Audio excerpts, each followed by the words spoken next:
Episode 8 Part D. Crazy's House. Then Gia walked up to Crazy and put one leg on either side of his crouched form. Her crotch was about 6 inches from his face. Crazy giggled a little and put his hands on her outer thighs. Gia gently pushed his hands away. "No touching, you dirty dog." Crazy let out a little snort laugh. "Yes, master," he slurred. Suddenly Gia grabbed the pole and wrapped her legs around it, taking Crazy's head with her. The back of his head hit the pole with a dull thud. Crazy made a muffled noise of panic and pain, but it was all too late. Gia began shimmying up the pole, pulling Crazy up with her. He began to buck wildly, legs and arms flailing as he was carried upward. Though you could barely hear him, he began screaming. The pain from Gia's cruel embrace combined with the pressure against the metal pole was extremely painful. He began grabbing at Gia's legs, trying to pry himself free. "Hey!" Gia shouted gleefully. "I said no touching." "Holy shit!" Lazy muttered to himself as he stared at his phone screen. Gia dragged Crazy further and further up the pole. To Lazy's disgust, Crazy's body went limp all of a sudden. Lazy thought he saw something on the pole below them. He zoomed in. There was a streak of blood and hair from Crazy's head going up the pole now. But the thing Lazy saw was the flap of skin that had been peeled from the back of Crazy's head. The flap stuck to the pole for only a moment before falling away, plopping to the ground. Gia reached the top of the pole. "Made it!" she shouted, triumphant. Then, to Lazy's shock, she simply arched her hips backward, loosening her terrible grip on Crazy's head. Crazy's unconscious body fell to the ground where it landed with a hollow thud. "Oh fuck," Hazy said at the sight. He was still unable to get up from his spot on the ground between the swings, but his head was craned enough so that he didn't miss any of the action. Gia quickly slid back down the pole. Crazy's prone body cushioned her fall. She climbed off Crazy and turned to Lazy. The blood from the pole left a streak on her shirt going straight to her crotch. "Well, that's embarrassing," she said to Lazy, who dropped the phone. He was in utter shock. "Go ahead," Gia said to Lazy. "Pick it up, we're not done." Unable to take his eyes off her, Lazy reached down, found his phone and picked it back up. He pointed the camera at Gia again. Behind her, an unconscious Crazy lay, arms and legs at weird angles. "What are you?" Lazy asked. His voice was slurry but scared. "That's a good question, buddy," Gia said. "I'm trying to figure that out myself. Now, I believe you and I have a little rematch." "Oh no," Lazy said nervously. "No rematch for me." "Okay then," Gia nodded. "You will just have to do what I say." Lazy was uncharacteristically silent, realizing he had been painted into a corner. Okay. Lazy shrugged. "What's the rematch deal?" "Just some good old-fashioned Greco-Roman wrestling," Gia said. "Whoever taps out wins." Lazy smiled a little. The drugs were doing the thinking for him now. He nodded. "So that's why you took those two out," he joked, gesturing at Hazy, still prone under the swing set, and Crazy, lying in a pretzel under the pole. "So you could have your way with me." Gia laughed. "Sure," Gia said, appraising his large frame. He was definitely the biggest of the 3 men, and was therefore going to be the most fun. "I saved the best for last. Give me your phone. Make sure it's still recording." Lazy obliged.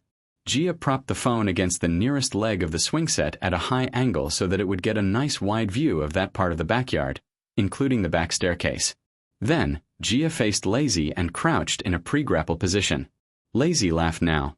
"So right here, right now? Where else? When else?" She smiled, looking ready to pounce. "Well, aren't you the eager beaver?" Lazy humored her and crouched, bleary-eyed. This wasn't going to take long. But it would be a real pleasure. For Gia. "You're really going to enjoy this," Gia cooed. "It's going to be a real gutbuster." Lazy suddenly lunged at Gia and she was ready. She faded to the left and let him storm right past her. Before he could even figure out she'd gotten out of his way, Gia jumped on the big man's back, wrapping her arms and legs around his torso. Arms around his ribcage, legs around his waist, Gia started to squeeze most prodigiously. As Gia's squeeze intensified, Lazy panicked from the impending pain. He began doddering, becoming less and less stable by the second. "Ah!" he cried breathlessly. "What are you doing?"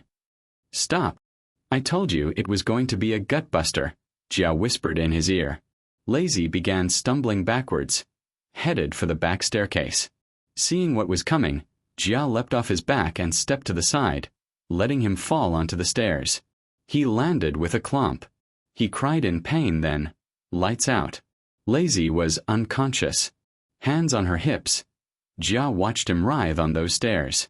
He wasn't going anywhere. Then she couldn't help notice a bulge growing in his jeans. Gia laughed a little. "Are you sporting a boner? Did that abuse turn you on?" Sure it did. Despite his lack of consciousness, Lazy's bulge grew. "I can't believe it," Gia muttered to herself. 2 boners in as many days. "Oh shit." Gia heard a voice from behind her. She turned to see Hazy getting to his feet. "I got to take a shit," Hazy said, bumbling toward Lazy, still paralyzed on the stairs. "Hey man, get out of my way." Gia grabbed Hazy's arm, stopping him in his tracks. "Oh no you don't. You can't pass unless you pay the toll." "What?" Hazy said, trying in vain to pull away from Gia's iron grasp. "What toll?" "I gotta take a shit, Tabby." Now Gia grabbed the back of Hazy's neck and began guiding him toward Lazy. "Hey," Hazy said. "Gia, take it easy, that shit hurts." "See that?" Gia nodded at Lazy's bulging crotch. "What?" Hazy said. "Looks like he's got a chubby." "Yes, and," Gia explained, "in order for you to get up those stairs to take your shit, you need to solve his problem." "How am I supposed to?" Hazy started. Then Gia pulled on Hazy's arm and pushed on his neck, bringing Hazy to his knees, guiding his head toward Lazy's bulge. "Undo his pants," Gia said. "Are you kidding me?" Hazy yelped in a high tone. "Fuck it," Gia said and let go of Hazy for the moment. Then, to his shock, she grabbed the top of Lazy's pants and ripped them open, along with the briefs underneath, exposing Lazy's erection. "Wow," Hazy slurred, "he's got a big dick." Gia shrugged.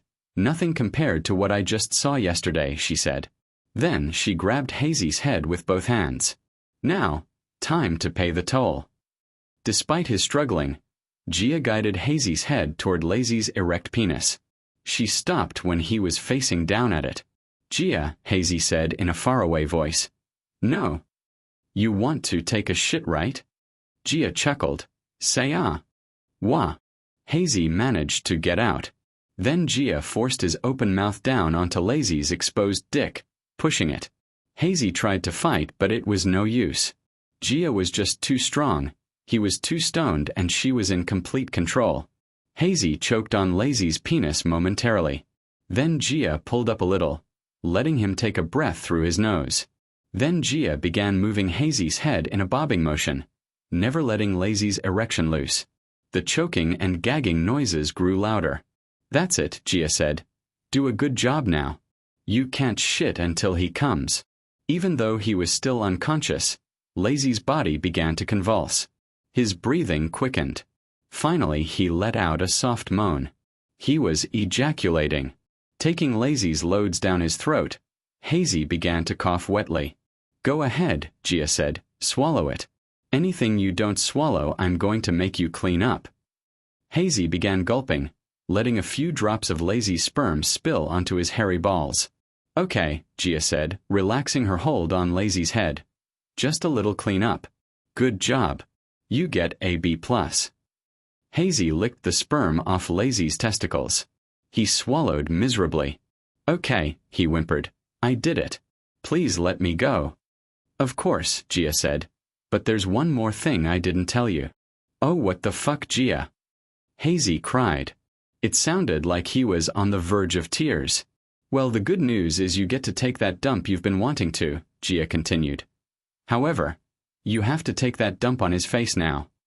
"What?" Lazy asked, incredulous.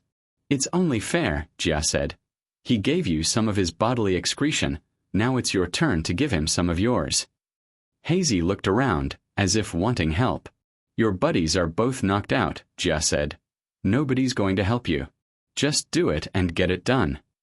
Hazy attempted to run, but anyone with eyes could tell his legs weren't exactly at 100%. Besides, Lazy's prone body was taking up most of the space on the stairs. From behind, Gia grabbed Hazy's wrists and squeezed nice and tight, halting Hazy in his tracks. "Ah, Jesus!" he cried in sudden pain. "Straddle his face," Gia commanded. Hazy paused a moment, then did as he was told. Gia let go of Hazy's arms and grabbed him by the neck now. "Now pull down your pants," she pressed. "You must be really turtling by now, you've had to take that crap for a while." Hazy quickly undid his pants and pulled them down past his knees. "Now squat over his face," she continued. "Do it." Then, Hazy squatted and immediately groaned, letting a huge brown turd drop right onto Lazy's face. It landed perfectly, straight down the upper middle of Lazy's face, from the top of his forehead to the end of his nose. Lazy could still breathe through his mouth. A second smaller one came, piling right on top the first. Then, no more. Hazy breathed easy. "I'm done," he yelped. "Are you sure?" "Nothing left in the chamber," Gia said, then turned away as the pungent stench from Hazy's excrement began to permeate the air. "You know what? Never mind, you're done." Hazy pulled his pants back up and began to cry in earnest now, tears pouring from his eyes. "God, let me go. Haven't you had enough?" "All right," Gia said. "The crying's got to stop. Sorry about this. Just going to put you to sleep." Gia let go of his neck and wrapped her arms around his torso, lifting him with inhuman strength and tossing him toward the swing set, where he landed with a thud. Before Hazy could move, Gia was on him again. She wrapped one powerful arm around his neck and flexed, cutting off his carotid artery, stopping the blood flow to his head. Hazy barely had a chance to fight before he went out. "Good night," she whispered. "Hey man."